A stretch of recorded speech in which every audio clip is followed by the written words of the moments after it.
shall reflect on the life of Saints Andrew Kim, Paul Chong and companions. The Christian faith first sprouted in Korea when Yi Sung-hoon started to study Christian doctrine by himself and was eventually baptized as Peter in 1784. In the beginning, because of their belief in God, the early Korean Christians were constantly persecuted, rejected by their own families, and subjected to loss of not only their social rank but even their fundamental human rights. Nevertheless, the faith continued to spread. The Christian community in Korea, which had begun without any priestly ministers, finally got the assistance of 2 Chinese priests, and another 40 years passed before the Paris Foreign Mission Society began its work in Korea with the arrival of Father Maubant in 1836. Until then, the Christian community consisted only of lay people. In the meantime, moved by an ardent desire for the graces of the sacraments, the Christian community of Korea appealed to the bishops of Peking and to the Holy Father in Rome to send them bishops and priests.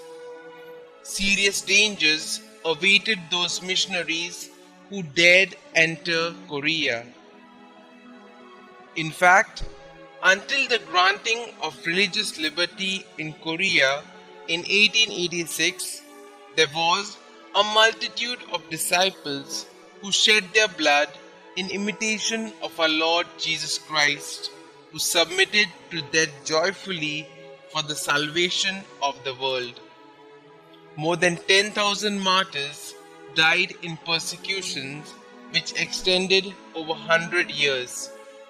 They included 103 martyrs consisting of 11 priests and 92 lay people who were canonized on the 14th of May 1984 by Pope John Paul II, foremost among these being Andrew Kim Taegon and Paul Chong Ha-sang.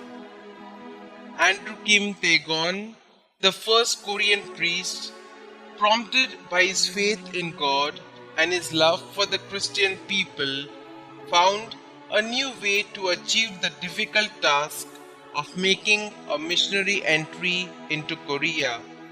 However, within 13 months of his priestly ordination, he was put to death by the sword.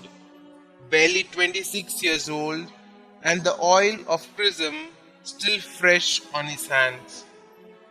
Paul Chong Ha-sang, Augustine Yu Ching-gil, and Charles Cho Shing-chol had made several visits to Peking, seeking more effective ways of introducing missionaries into Korea.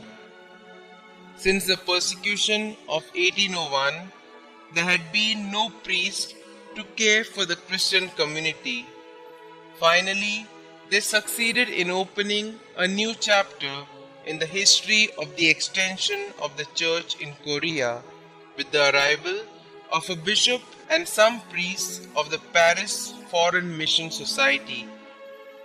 Among the 103 martyrs were 15 virgins, including the 2 sisters Agnes Kim Hoi-ju and Columba Kim Hu-yun, who loved our Lord with undivided hearts.